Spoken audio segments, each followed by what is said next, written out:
think we will head into the Q&A from now. Is that correct? Sheila, we're good? That's correct, yes. Okay. So let me give me just 1 second here. I'll pull up. Okay, I'm gonna go, Laura. I'm gonna go from the list of everything you wrote down. I'm gonna go between people. I'm gonna go for questions for every speaker. So Good. if there's ones that were specifically asked by outgoing Jets, if you could put like a star maybe on them if you remember versus the ones that were added from us too. Yeah, we'll do. And alumni, you know, even if it's a specific question for like Ed, feel free to chime in because everyone's situation and experience is different and the programs change even from when Ed and I were both in Japan, and we could have experienced like that disaster very differently. I know I was 500 miles away. So very different than being right into it, but still it impacted me. So feel free to do that. I'll go ahead and start those, Dylan, but go ahead and get started. And actually, before you mention that, since we're still on the topic of the disaster thing, I think Ed mentioned about not being able to understand the sirens. I know a lot of cities have email signups that when the siren goes off with an announcement, you'll get an email as to what it says. And if you have a Gmail, you have that option to like translate it automatically. So I really recommend checking if your city has that service. I know mine did. Okay, thank you for adding that in. That is very good to know, and definitely look into that because that's something you'll really, when it happens, and it likely will happen, you want to be prepared. You want to be able to have all the resources available to you during that time of crisis. So I'm going to start with a question to Julia. So how do you recommend Jets deal with better understanding and navigating their special needs students, especially if the JT maybe doesn't share that information with you? How do you suggest they go about that?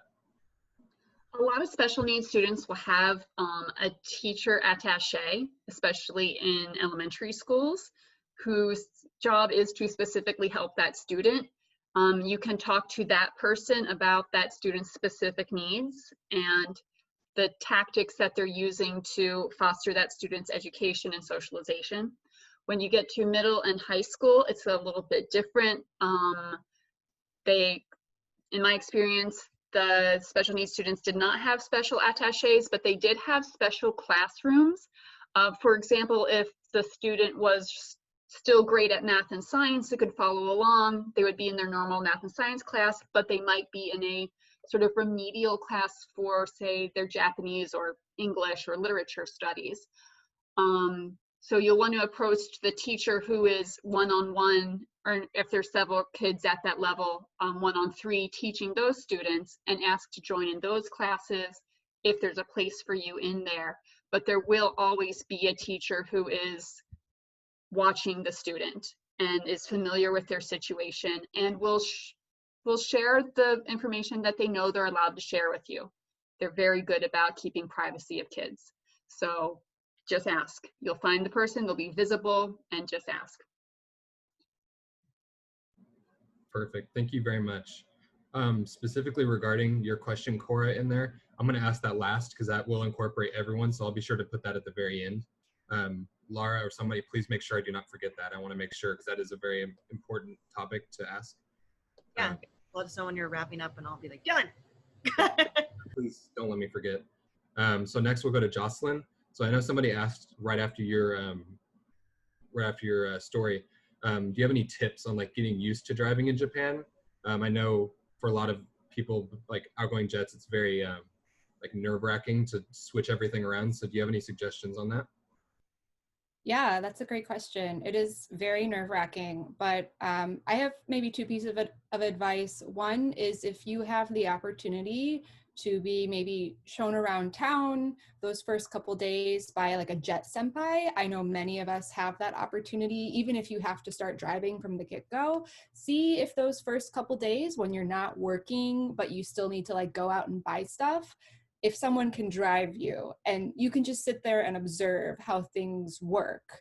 That's a really great way to get used to it. I know I didn't have a car until about 2 years into my jet experience, so I had a lot of experience just watching people drive. But yeah, just after a couple days of watching someone else drive is a really great way. But the number one tip I really recommend is always remember, as the driver, you are always closest to the center line.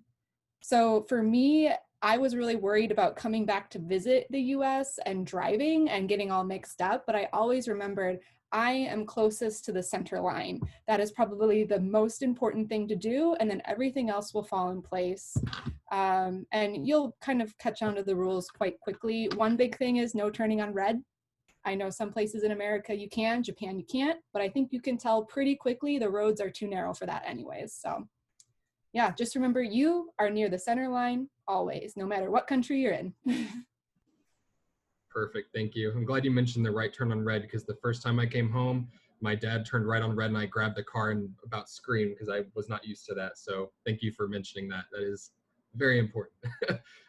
So the next question is for Sarah. So how long, roughly, if you remember, how long it took for like to sort out everything with both of your consulates and like the marriage paperwork involved? Like how long did that actually take, all the prep for the marriage like ceremony and everything? Yeah, it's a really good question.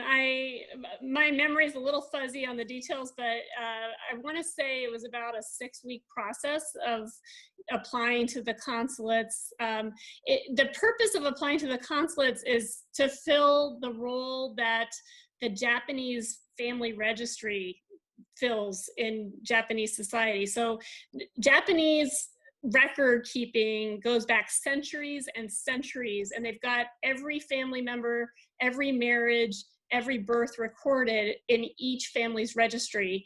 It's a very formalized process, and there is no equivalent in America and in many other countries, right? So from a Japanese perspective, they want to have each consulate confirm that a foreigner actually is eligible to be married. So essentially certifying that in place of a family registry, you can say where the person is from and that they are in fact marriage eligible. So that's the purpose of it. It actually wasn't too bad. It required a trip to each consulate.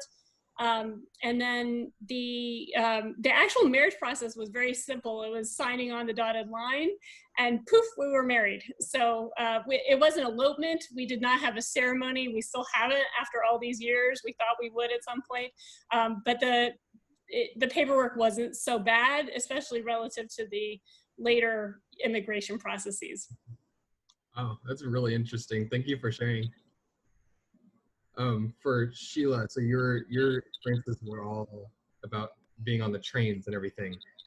So how is it being on a train as a foreigner in Japan? What kind of differences do you see, like attention towards you perhaps, or anything that's different for a foreigner on the train in Japan? Yeah, that's a good question. I guess I will say the train system is excellent in Japan, just to start off, and that even living in a rural area, I was able, I don't know if all rural areas are quite like this, but I was able to take a local train to a big city and then from there transfer if I ever needed to get to a bigger city. So that was amazing that I was okay without driving, as long as I had a bicycle or was okay with walking a little bit, because the train system was so great. Being on the train, yeah, I do remember just get used to some stares. Sometimes people won't want to sit next to you.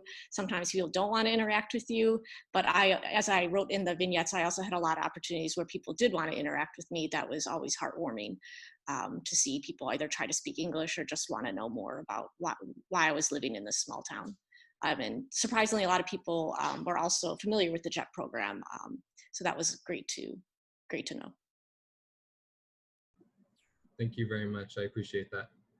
And do be aware, I'm going to try to get through everybody's questions on here, but please feel free to keep asking them in the chat. If all of the speakers could be looking as well. If there's any quick questions or that doesn't, might not require in the Q&A, if you could just answer in there and make sure to get everybody's voices heard, that'd be great.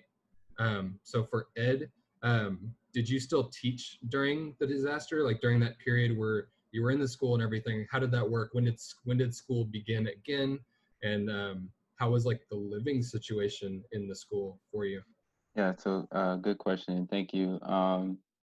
So actually, right when the disaster was happening, it was March 11th. we were preparing for graduation for the third year junior high seniors. Um, and so school year was almost over actually. I think maybe there would have been a couple more weeks before students went on break. Basically from then, everything was on break. There was no classes. It was just mainly, mostly people, taking care of, you know, home affairs and community stuff. So some of the students did stay at the school. Some students, may have stayed if their house was okay, they may have stayed home.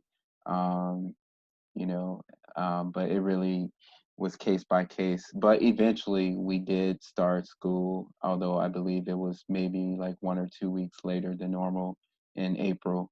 Um, so after that, the picture from the graduation, maybe like a week or two after that, we eventually started school again. And that was, for that short of a time, a lot had been done as far as trying to clean up because a lot of the roads were destroyed. There were a lot of debris from broken houses and, just all sorts of stuff. There were fishing boats that had caught on fire that were still just floating around, and then, of course, families, figuring out what to do with work and whatnot. Living at the school was, it was just, basic. The city brought us water, fresh water. They tried to bring us fresh water every day, and then because we didn't have running water or electricity, and then they brought us a gas generator. Eventually, gas was short, so we had to share that. A lot of people couldn't leave. Some teachers, who taught at the school, they weren't even from the area, so their family might be like 1 or 2 hours away, and they couldn't go to see their family during that time either.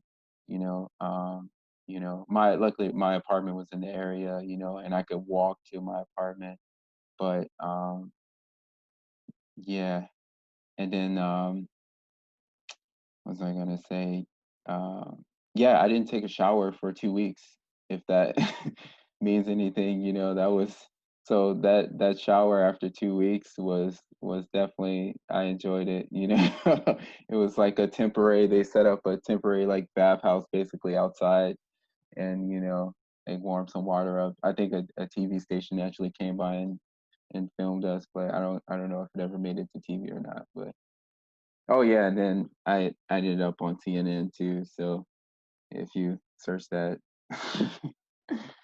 but yeah, it was just it's slow process, really slow process. And I just once school started, I was still helping in the community. Sorry, I'm talking a lot, but just trying to help clean up as much as I could. There were other volunteer organizations in the area, and that really helped me. I think someone asked in the chat, like, as far as being resilient, because that was really depressing time for me too. Um, I'm there, by myself. I mean, not by myself literally, but no relatives or close family. So just but the being around the community, spending time doing stuff with the people I lived around, that really kept me busy, and so I wouldn't focus on all the not so good stuff. So yeah, Thank you very much. yeah, no problem. Speaking to that, I mean, being there from 2016 to 2019, I will say that lessons were learned from this.